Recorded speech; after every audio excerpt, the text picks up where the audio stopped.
And welcome in to Tennessee Tuesday. You're on SCB Chat. I'm your host, John Blankenship, with you tonight. We're running just a couple of minutes behind, little tech issues to get us started, but we're good to go on a Tuesday evening, September the 16th, and we've got a great show lined up for you tonight. Again, Moose, how are you doing this evening? Thank you for coming in producing again. Oh, I'm doing good, Commander. Blessed day here in Mississippi, a long day here in Mississippi. I came in from work about 10 minutes ago, so we were cutting it close anyway. And then, yeah, as you said, the technical issues has made today an interesting episode. But I am happy to see that we were able to get everything started. If you don't mind, before we get started, I'll go ahead and do the disclaimer. Absolutely. Let's go through it. All right, everybody. Same as usual. Remember, the views and opinions expressed in this broadcast are not necessarily the views and opinions of the SCV, its GEC, Narnie Division, Brigade Camps, the Tennessee Division, or any other subsidiaries, strictly those who are expressing them. Absolutely. That's it. Again, Moose, thank you so much. We're jumping in again a little late tonight, but that's okay. We're still here, and we're good to go this evening. And got a great program lined up. As we've got a special guest with us tonight, Mr. Tom Wood, who is the camp commander of the General Hatton Camp in Lebanon, Tennessee. He's award-winning, and his camp is as well. He's also the chief of staff of the Army of Tennessee and the chaplain of the Tennessee Division. So we're going to be talking with Tom tonight, and just a great evening lined up for us. So I'm glad you're here with us, and hope you'll stick with us for about the next hour. We'll have a great show lined up tonight. So let's welcome in our guest as we get started this evening, Tom Wood. And Tom, good evening. Well, good evening to you. I'm sorry for my technical problems here, but looks like we've got it worked out. Good evening to you, John and Moose. Good to see you folks tonight. Absolutely. We're going to be talking about several things. Of course, you're the commander there, Tom, of the General Hatton Camp, and we'll talk a little bit about you, and then we'll kind of get into a little bit more of your biography as we get into our second segment here. And Tom, tell me a little bit about Camp 723 there in Lebanon, the General Hatton Camp. I know you're camp commander. Give me a little brief there of what you guys do. Well, we're a pretty busy camp. I have to say that, but we do a lot of things. Let me kind of start with what we've done in the last few weeks and what we're currently working on. And we got several projects going on. Of course, we just finished our Tennessee State Fair. 10 days out there at the fair, talking to thousands of people. It's just amazing that, Yeah. the fair had over 800,000 people that came through that fair. It's a big fair for a long time. And Tom, we've got, I tell Moose in the background here, we've got some photos. There's 3 or 4 photos I've put up of your booth. And Okay.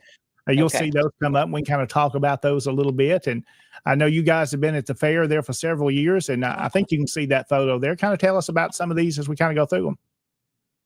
Well, this is one of our best friends of our camp. This is State Senator Mark Pody. He is just amazing for our camp. He tell you a funny story. I had sent all of our local political people information about us being honored to win the Distinguished Camp this year, and Senator Pody came. I saw him come. Well, I didn't see him till I heard him. He came walking down the pathway, and he said, "The best camp in the nation, the best camp in the nation, the best camp in the nation." He was yelling it out. He came in and talked to me for a while and congratulated us, and then he left. And then he came back from the other direction, did the same thing again. So he's very proud of us. We're very proud of him. So we enjoy that relationship, and he's been very, very, very helpful to us. Yeah, it's great, Tom, to have that support from our representatives to know that when we need something, we can call on these guys and they're listening and they appreciate what we do. Absolutely. Well, let's talk about some more photos here. I know at your booth there, we've got the, you see that one there of kind of the setup of the booth as it got started. Yeah, that was, I can't see it very good. I'm on my iPhone here, but that's our little canopy where we do our business out there. And we've also, not only do we have a recruiting booth, we one of our major fundraisers for the year is selling our caramel corn. We have a little wagon. You probably have a picture of that little wagon. It's just down a few feet from our booth, and that's our, there's our little wagon. And we're also advertising our turkey shoots. We have 3 turkey shoots coming up this fall. That's a good money fundraiser for us. And so between everything that's going on there, we're pretty busy and very proud of our people and our camp. We had great participation, and everybody showed up, and that makes everybody's job easier. Absolutely. Tom, talk a little bit about the caramel corn. Folks that may be watching tonight may say, "Man, I've seen Tom's pictures, but what about that caramel corn? It's famous now. Tell me why it's famous." It is famous. We have people that come to the fair, and every year they come and buy the corn. They love it. It's very good. We make it. We buy the packaged popcorn, and then we caramelize it, and so it turns out really really great. It is very popular indeed. Yeah. So, Tom, I've learned something new about you tonight. I didn't know you had the talent to make caramel corn. Is that your doings, or who do we give credit to tonight? Well, we all share in it. We all help make it and help eat it too. Well, let's talk again about the booth there. So, kind of a recruitment booth you guys do, and awareness of what the camp does. What are you seeing membership wise from it? Have you gained members from the fair over the years? Well, we have gained some. We do it for recruitment. Obviously, we try to recruit people there, but it's just as important to us to have a presence. We think that this helps us in our community efforts. People know who we are. I mean, hundreds of thousands of people see us. Some try to avoid us. A lot come and talk to us. A lot are there very happy we're there, very proud that we're there. They give us financial donations. They buy our trinkets and our goods, and they just try to help any way they can. And we get a lot of interest. We add a lot of people to our email list, so we're able to stay in touch with them throughout the year. We send them our newsletter, and we keep them informed of our events and all that, in the hopes that maybe eventually we'll get them on board. We had one person, that we had 2 people this year that we're extremely interested, and one, I believe he's going to join us this month. Awesome. So it's a good effort. Yeah. And it's important, Tom, like you said, to be there, even if you're not gaining members each year, but just being present, being seen. I always say with our fair here in Gibson County, as long as they'll let me be there and set up a booth with Confederate flags and telling our story, I want to be there. Yeah, absolutely. Absolutely. And we'll always be there as long as they invite us. And we have a, of course, we've been doing the county fair for over 20 years. And then it became the state fair, and we thought, well, that might jeopardize us, but it has not had any negative effect on us yet. They our Wilson County people are very strong at the fair, and probably help protect us and keep us in our spot. Yeah, absolutely. Looks like a prime spot there. You are easy to be seen. It's important being visible. And Tom, let's talk a little bit more before we take our first break. Then we're going to get into the life of General Hatton and learn about the camp's namesake. How long has Camp 723 been in existence, and how long have you been camp commander? We celebrated our 40th anniversary last December. So this December, we're 41 years old. I served several years ago for a 2-year term as commander. 4 years ago, I offered my services again. And so I've been commander for 4 years and getting ready to start my 5th year. Well, Tom, I know Moose has this picture here of the awards at a national you won here, and you can see that one there. It shows the hard work you do in your camp and all of your members do to earn these national awards for being distinguished and superior there in the Army of Tennessee and in the national level. Tom, talk about those awards that you guys won this year. Well, this is, of course, if you win the National Distinguished Camp, you're going to win the AOT award. But the red one is the Army of Tennessee Superior Camp Award. The white one is the 2025 Distinguished Camp Award. That's definitely something to be proud of. It shows your efforts. Again, a lot of great camps in our organization do a lot of work, but you guys are really standing out there, and it's good to be able to recognize the work you guys do. So, Tom, applause to you guys, everything y'all do in Lebanon, fine work. And we want to come back. We want to take a quick break here, Moose. We're going to come back. We're going to talk a little bit more about Tom personally, who Tom Wood is and what all he's been involved in the Sons of Confederate Veterans. Then we want to get a little history discussion going with General Hatton. A lot of folks have heard that name. They've heard the camp name, but may not know who he is. So we're going to take this brief break. We'll come back and talk more as Tom Wood is our guest this evening on Tennessee Tuesday on SCV Chat. Moose, it's all yours to talk about sponsors. I know you've got several.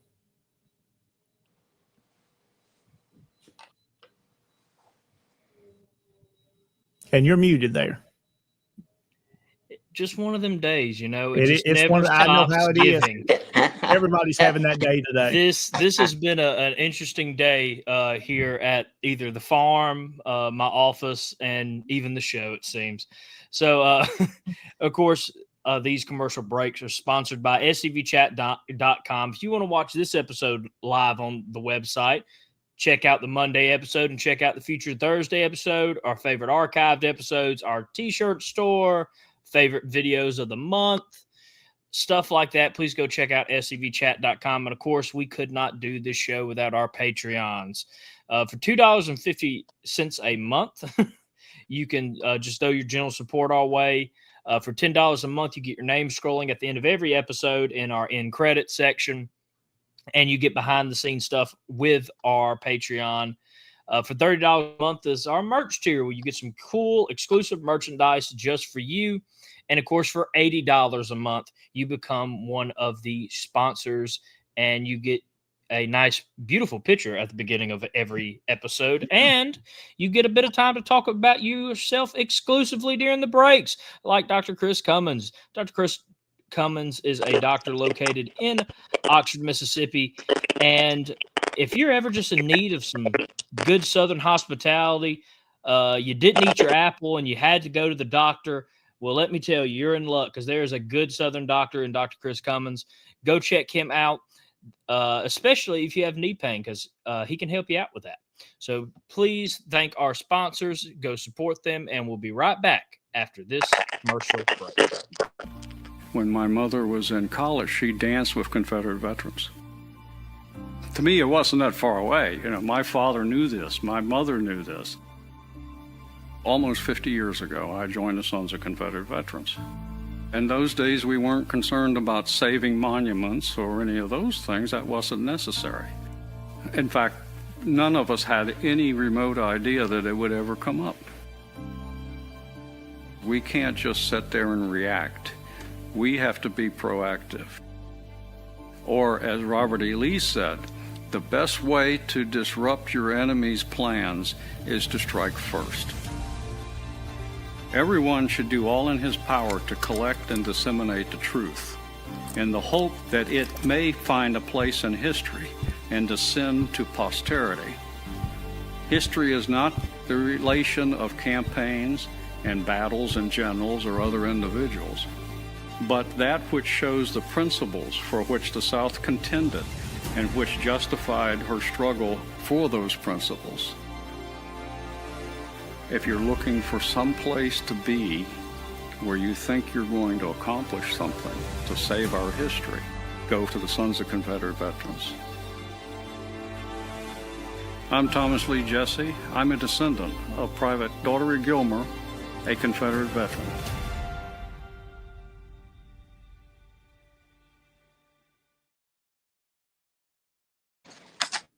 And welcome back into our program, Tennessee Tuesday on SCB Chat. Again, I hope you're having a great evening there. Tom Wood is our guest tonight. We're glad to have Tom with us. Again, Moose, I wanted to applaud you on the great show you guys had the other night and talking about the assassination of Charlie Kirk and how much he's meant to you guys. Just a great program the other night. We appreciate the work you do there, and you and Connor, to bring this and our organization and Southern history to the forefront. Just a fantastic job you guys do. So we continue this evening. Again, thank you for all those that are watching with us. We're about 7:28 right now, Central Standard Time. We came on a little bit late this evening due to some technical issues. It's been what I want to call a Monday, even though it's Tuesday.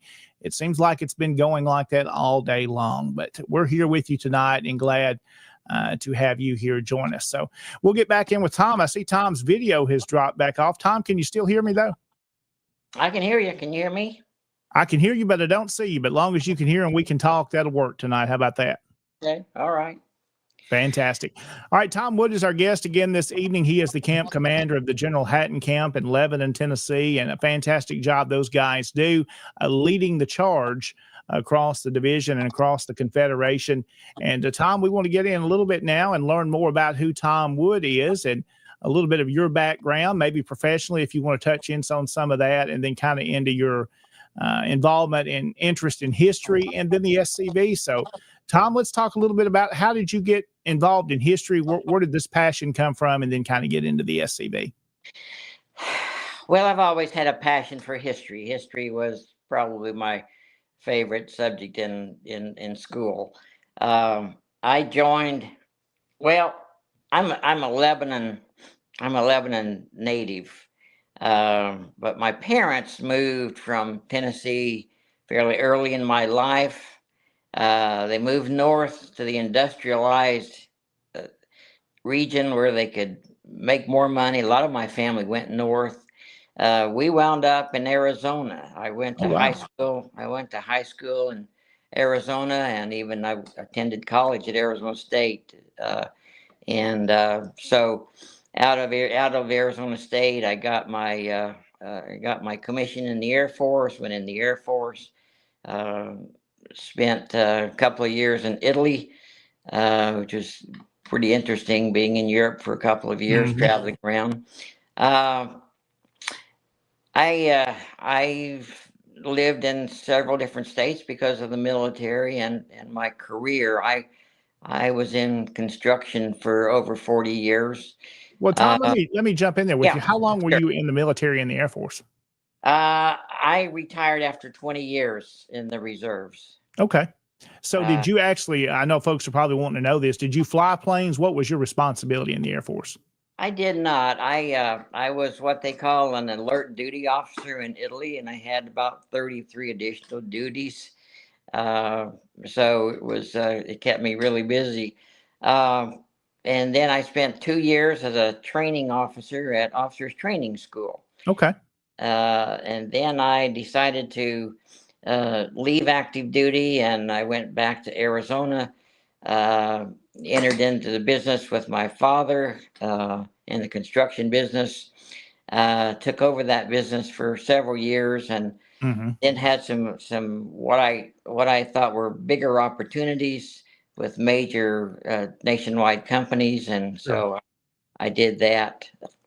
I wound up my career probably one of the most lots of rewards in my career, but probably maybe the most rewarding assignment I had is that Lipscomb University came after me and got me, and I was their director of construction for several years. I retired from there, and my assistant said when I retired, she said, "Tom, you should be very proud of yourself." She said, "There's not a building on this campus that you haven't built or touched in some way," Oh, wow. which was true. It was we did about $150 million worth of work in the 8 years that I was there. So, Tom, in your time in construction before you got there, did y'all specialize in certain type of construction?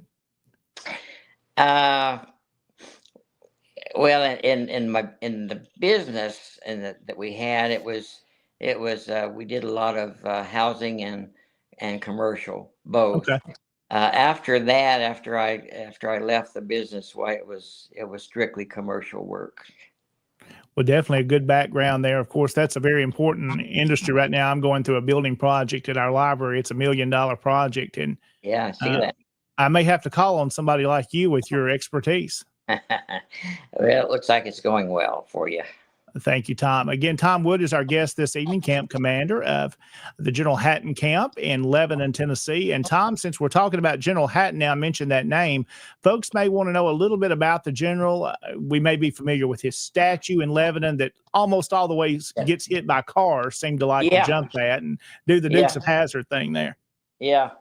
It gets hit, seems like about every once a year, and we have to repair the fences. Fortunately, the general has never been hit, but he's a pretty big statue. So if one of these drunk drivers ever hits him, it'll kill him. But anyway, General Hatton. A little bit about tell General me a little Hatton. bit about who General Hatton is. I know he's got a very interesting story and interesting life. Okay. Can we go back? You can't see me on camera anymore, can you? I can't see, but I can hear you. Okay. Okay. Well, let me, if I may, let me go back to some of our activities. We really only covered the fair. Yeah, absolutely. If you want to touch into that, that's fine. Yeah. We've got some things going right now. I wish you could see this. We have published 5 different documents. We have a couple of driving tours that we've published, one in Lebanon that we are distributing all over the city and as far and wide as we can. We maintain and sponsor the battlefield up at Hartsville, just north of us. We have a driving tour up there. And we have some other things that we have published to help promote the camp and the SCV. And another project that we currently have, let me go back a couple of years. I started building a relationship with the Tennessee State Museum folks. Yeah. And our local Lebanon Veterans Museum. And 2 years ago, I was able to talk them into letting us, having them loan us the 7th Tennessee flag, which we displayed in our local Lebanon museum. It was there for several months. Then last year, I worked with them again, and we put up another company flag from the 7th Tennessee, and we've had had opening ceremonies for both. Lots of community people came to those, and of course, then they were there. The flags were there, and then I talked them into. I talked to our Confederate Museum folks, Jason and Adam, and asked them if they would be interested in having those flags taken down to our museum, and they said, yeah, that'd be great. So the state museum was willing to do that. So they were on display down at our National Museum for several months, and so I'm proud of those accomplishments. We have the great grandson of Robert Hatton Okay, wow, I didn't know that. in our camp. He's retired. He has moved to St. Augustine, Florida, but he's still a member of our camp and does what he can for us. And so I knew that the State Museum had General Hatton's field desk. We had seen it before. Sure. And so I contacted them, and they said, yeah, we have it. And so I contacted Robert, great grandson, and I asked him if he would be willing to loan some of the artifacts from Hatton. Mm-hmm. And so we kind of negotiated that, but he is going to send a letter. He has Hatton's letters that he sent to Sophie and other people. Oh, that's nice. I shared, Tom. I don't know if you can still see it. There's a picture of the seventh flag there. Yeah, that's it. And so Hatton wrote a letter February 19th, 1862. I have the transcribed copy here. He's not sent me the original yet, but he will. And it says, to the representatives from Tennessee at Richmond, Virginia, cannot the men of Tennessee be permitted now to aid in her defense? Now, they're in Virginia. They've been sent to Virginia, and they don't want to be in Virginia. They really want to be in Tennessee. True. Mm-hmm. For our regiments, we beg the privilege, and as our representatives, we ask that you appeal earnestly to the War Office on our behalf. Why should our boys be denied their poor request? Granted, our brigade is a unit for the war, and it's signed by Hatton and Colonel Forbes from the 14th. It was part of the Tennessee Brigade in Virginia. But so anyway, he's sending that letter, and he's well, also. Tom, let's back up a little bit to make sure our folks that are watching with us tonight, a little bit about General Hatton himself. Yeah, sure. And the 7th Tennessee, how he's involved in that. Sure, absolutely. Well, I don't know how much you want, but give me the little brief bio of who General Hatton was before the war. Yeah. Well, Hatton was we're honored to have our camp named after General Robert Hatton. He was a leader. He was a leader of men. He was a leader in his community. He was a leader in his state of Tennessee. He was a leader in the nation, and he was a great military leader. He was born in Ohio. He was one of 33 generals that were actually born in Ohio, but fought for the Confederacy. Mm-hmm. His family, his father was an itinerant preacher. He traveled in the North. Very devout Christian family, which he held up those beliefs his entire life. There's some stories about that we may not have time to tell, but anyway, the family moved to Lebanon moved to Nashville in 1835. Hatton continued education. He was a very smart young man. He applied to Cumberland University here in Lebanon in 1845.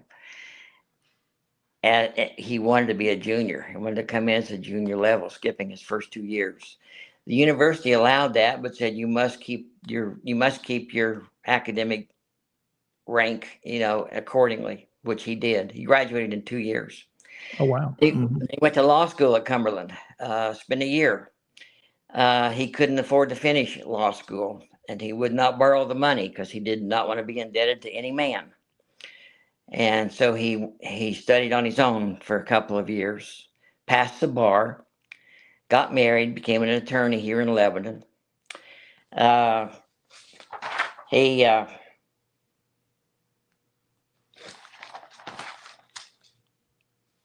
was elected to the Tennessee Assembly. He was always very interested in politics. Sure. Mm-hmm. And he got into the Tennessee Assembly in 1855, served for 2 years. Then he decided to run for governor of Tennessee and against Isham Harris, who was the governor when the war started. Isham beat him, but the debates they had must have been pretty fierce, because in West Tennessee, one time the debate got so heated, it wound up in a fist fight. Oh, wow. So, but in 1859, then he entered Congress for 2 turbulent years. Those were tough years, 2 years before the war started.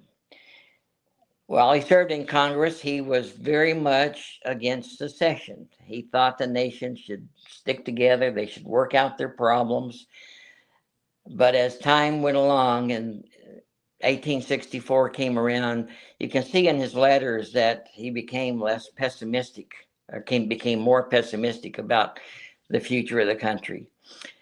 In late 1864, he began writing his wife saying, "I do not see any way that this nation can continue to be one nation. The Republicans do not want it. They do not want it to happen." He said, "I believe they want war." And he said they are unwilling to compromise. They're unwilling to negotiate. They just want war. In March of 64, I'm sorry, that's not right.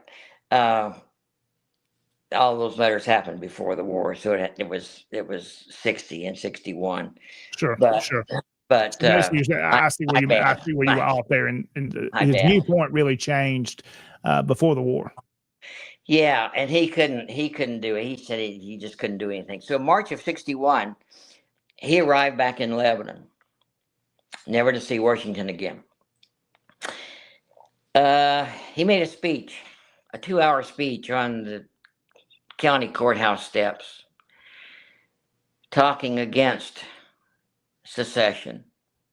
He had a mixture of anti-secessionist and secessionist folks in the crowd. Mm-hmm. Mm-hmm. So when he said the wrong thing, he would get booed and hissed. There was a lot of animosity going on. So that night, the hatred that had been generated that day for Hatton from the secessionists, a bunch of young people, 20 of them, many of them Cumberland University students, arrived at Hatton's house at 11 o'clock at night, hitting on tin pans, yelling, whooping, screaming, making all kinds of noise. Mm-hmm. Woke the Hattons up. General Hatton, or Robert Hatton, came to the front porch, fired a couple of shots into the air. A few shots were fired back at him, but there was no injuries. So it finally broke up, and the crowd left, and they went. He lived just outside of town, about probably a quarter of a mile. They went back into town and hung him in effigy. I mean, they wow. hated Hatton because of his position.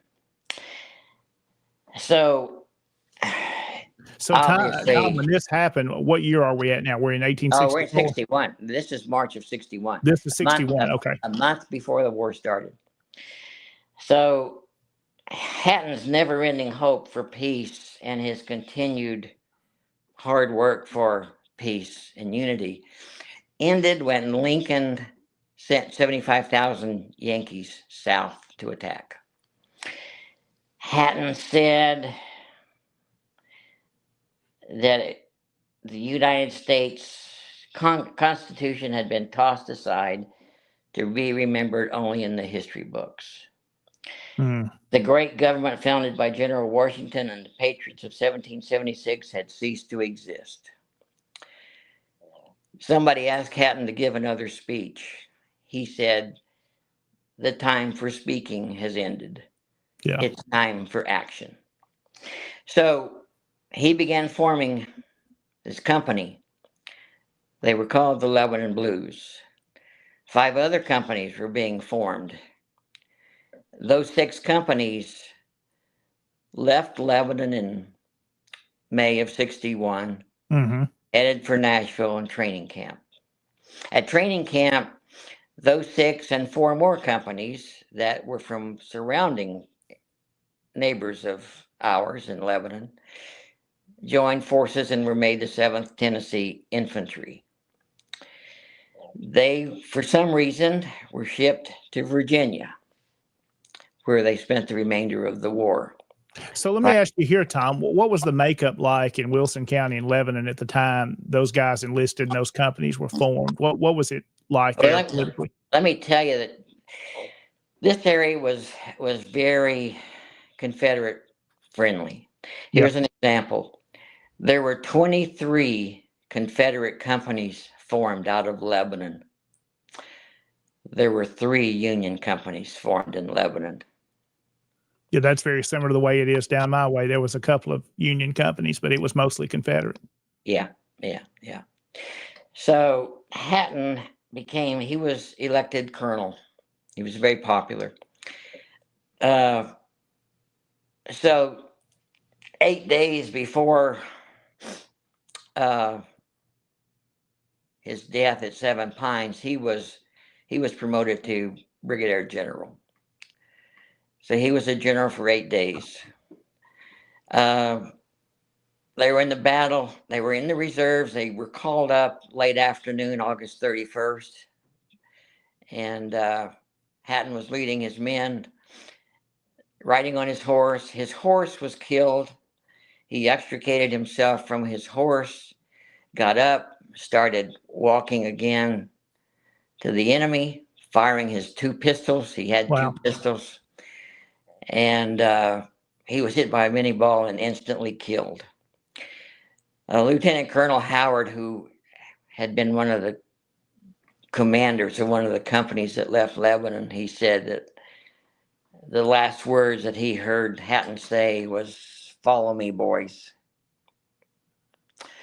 So to the very end, he was truly, Tom, fighting till the very end. Oh, he to the very, very end. Yeah.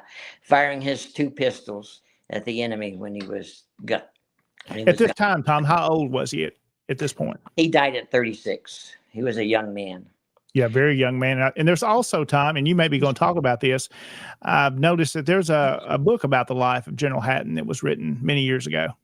There is. It was written by a man named Drake, and it's the only book that's been written on Hatton. I have been considering writing a book on Hatton myself.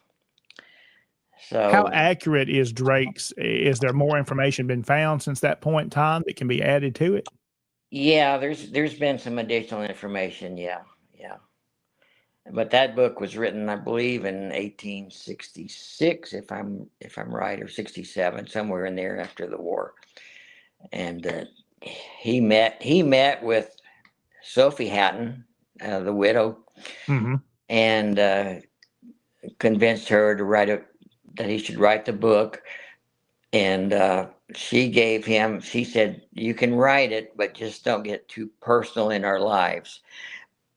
She gave him all the letters that she had, and they were love letters from Hatton. Oh, wow. And he promised, but he kind of, as far as she was concerned, he broke his promise because she was very unhappy that there was too much personal information about their lives shared. And now we look at it, Tom, and we're grateful that that information was put out there. Well, that's true. Yeah, absolutely. That's right. Yes. So these letters you mentioned, Tom, that you've got to see some of, are these the same letters that are referenced in this book, or are all of the letters still in existence? Or yeah, many of those are the same ones referenced in the book. Yeah, those were all letters written from Hatton to his wife Sophie, and of course, to my knowledge, there are no letters existing that Sophie wrote to Hatton, because they apparently, he apparently destroyed them, or they Sure. were destroyed in the field, whatever, something happened. And so we do not have her letters. We do have correspondence from hers, but it's after the war. She was quite a person in her own right. She wound up being a missionary in Japan, and Oh, wow. she was, I think, the first librarian. My wife and another lady, they do presentations on Sophie and Sophie's life. And she was a librarian in Nashville. I think the first librarian, and you might be interested in that, being a librarian yourself. Yeah, I remember. I've seen her name, and I've connected that. Very important in that time. Yeah, she was. She was very important at that time. And did she ever remarry Tom? She never did. No. She he was buried in Knoxville, Tennessee, because they couldn't bring him home to Lebanon because of the Union occupancy in Tennessee. Occupation. I'll get that right in a minute. Occupation in Tennessee. Which at the time of his death was in May of 1862, Tom? 62, yeah. So he was brought back. He was buried in Knoxville for a while. Nobody seems to know where in Knoxville he's buried. We've asked. The Knoxville camp doesn't know. I don't know that anybody knows where he was temporarily buried. He was brought back to Lebanon, 1866, after the war, and hundreds and hundreds of people, state leaders, local leaders, community, came out for his reinterment. And he's buried in Lebanon in the family plot with his wife and two of his three children. And then there's a photo I've got up of his marker there in the cemetery. Yep. So, Tom, let's talk a little bit more about the monument, too, I guess, as we kind of move into that, because obviously there's a monument that's on in, I guess, what I'd call the square there with a roundabout that's around it. Let's talk about it and how it got placed and how he was a hero to Wilson County, how that came about. Yeah. Well, interesting. Let me say this before I forget. There were two generals. There were two Confederate generals that lived in Lebanon when the war started. General Hatton, of course, and General A.P. Stewart was a professor at Cumberland University when the war started. He and Hatton were neighbors and friends. Matter of fact, Stewart has a very interesting life himself. And so when Stewart came to Cumberland in 1845 to be a professor of mathematics and natural history, he was 24. Hatton came the same year to Cumberland as a student. He was 19. So they were 5 years apart. Student and teacher. So definitely close in age. So their viewpoints and things are real similar since being. Were they friends at that point, or how well did they know each other at that time? Well, I don't know that we know how close they were, but it would be interesting to hear.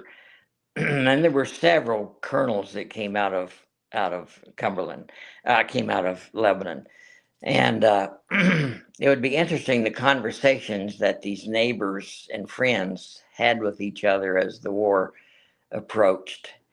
And Stewart was against secession as well, and basically he agreed with Hatton when the Yankees invaded the South. They both became Confederate soldiers. Yeah, I mean, at that point, it was time you were going to make a decision where you stood. That's right. Well, as far as the monument is concerned, we get a lot of questions. Is the monument safe? Is it protected? Our monument is probably, as other than some drunk running through the fence about once a year, it's probably about as well protected as it can be. You remember when Antifa at one point in time threatened the monument, and they were going to come and destroy it one evening. And everybody found out about it. Well, we had guys in our camp that came to guard it with their guns, and the police were there with their guns. Antifa never showed up. Yeah. Guess that So- showed them where not to come there, not to come to Lebanon. Not a good place to go. No, Yeah. not smart. Our government officials, our mayors, have always been supportive. We have a little proactive campaign at the fair every year. We have petitions that we have been getting signed every year. We must have thousands. We must have now thousands of petitions signed, saying that we want this monument to remain. But we don't see any danger to it. We feel that it's in good hands. It was dedicated in 1912 by the UDC and our camp here, the Howard Camp, which was Confederate. Sure. What is it? UCV? Yeah. Yeah, United Confederate Veterans. Yeah, and by them and the UDC, it was kind of sponsored by those two organizations. Of course, during that was the strong period for the UDC, putting monuments up all across the South in memory of our boys. So it's in its original location still, too, right? Yeah, that's its original location. Yeah, and there's a photo of the dedication. I mean, there were thousands of people there. It's definitely in the picture we've got up now, a more recent picture, a beautiful monument, a beautiful square there in downtown Lebanon. But Tom, I always, it's kind of funny at times, but I'm glad nobody's ever hit the monument. There was one, in the last year or so, a guy that took out a couple of light poles and did a Dukes of Hazzard jump across that. Yeah, he did. He was doing about 100 miles an hour when he came through there and took out much of the fence and a couple of the city's lights and wound up about a block on the other side of the statue. We've had some interesting times with that. Absolutely. Well, again, this evening, Tom Wood is our guest. Tom, we need to take one final break. We'll kind of come back, if that's okay with you, and we'll wrap it up and learn a little bit more how they can learn what you guys do in Lebanon, and we'll kind of wrap up the program. Moose, I'm going to turn it back over to you. There is a place nestled in the rolling farmland of southern Middle Tennessee. A home constructed in 1837, nearly lost to the ravages of war. Saved by a servant and a Confederate general. A place where families loved and lost. If walls could talk, what stories could be told? If a place, a home, can feel love, loss, pain, surely this is one of those places. Nearby is a more recent structure, and inside are the stories of heroes and heroines, stories of battles won and lost, stories of sacrifices made by the people of its native soil. A place that will tell the true and complete story of the Southland and the war fought for its freedom. From the causes that led to the conflict to the modern-day struggles to protect Southern history. Historic Elm Springs and the Confederate Museum at Elm Springs are the general headquarters for the Sons of Confederate Veterans. A place where the story of the Southland and its historic struggle is preserved and told. Come and discover your history. And welcome back into Tennessee Tuesday. SCV Chat is where we are this evening. Thank you for watching with us on the different platforms. And again, our guest this evening is Tom Wood, who is the commander of the General Hatton Camp in Lebanon, Tennessee. Tom, it's been a great program so far, and I've learned a lot about General Hatton I already didn't know. Yeah, it was a very interesting person. Yeah, great guy, great person. He was so popular in Lebanon that everybody called him Bob. Oh, wow. Good old Bob. Well, let's talk a little bit about as we wrap up tonight, Tom, your camp there. Again, when do you guys meet? If folks want to come learn more about you, come visit the camp. I know y'all have very active meetings and meeting monthly, correct? We meet monthly. Yes, we do. We meet at the Jimmy Floyd Community Center at 511 Castle Heights Avenue in Lebanon. We meet at 6:30 every month, last Thursday of the month. We do have great meetings. We have great speakers. We work hard to get the best speakers that we can, and we have some great speakers in our organization and outside that we always enjoy. We know those speakers are important. Those programs are important to our successful camp meetings, and so we put a real emphasis on our programs. We're doing very well. We're growing. It seems like we have something going almost every week, at least every other week. We're participating in something. We're sponsoring something, some event that we're doing something, and we have 3 or 4 memorials services a year. We maintain all the Confederate monuments and gravestones of our 170 plus Confederate soldiers that are buried at our historic Cedar Grove Cemetery. Another Confederate cemetery that we maintain. We sponsor and maintain our the battlefield at Hartsville, where Colonel John Hunt Morgan captured 2,000 Yankees in a matter of an hour or so. Yeah. And so we're always honored to do that and have that honor to do that. I write articles for our local paper that has often been printed. Of course, every event, every meeting, every opportunity I have, I try to put something in our local paper again to keep our presence out there and let people see what we're doing and what's going on. We're just a real busy camp, and got great people and that are interested in serving our ancestors and our Southern heritage. I think it shows, again, Tom, you guys being recognized at national for the work you do, but it's evident by following you on social media as well that you guys are busy. And Tom, I don't see any sign that you're slowing down either. You can outwork me and outbeat me. Well, I've been blessed, John. I've been blessed. So I'll go as well. One of my guys here recently said, "I want you to go. We want you to go until you absolutely run out of gas." And I said, "Okay, we'll try to do that."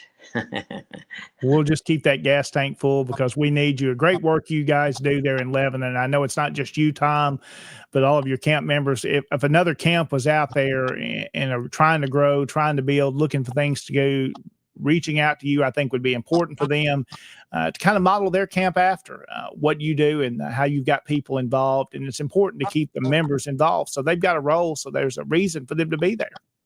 Well, we try to do enough different things, John, that not everybody's going to be interested in the same thing. You know that.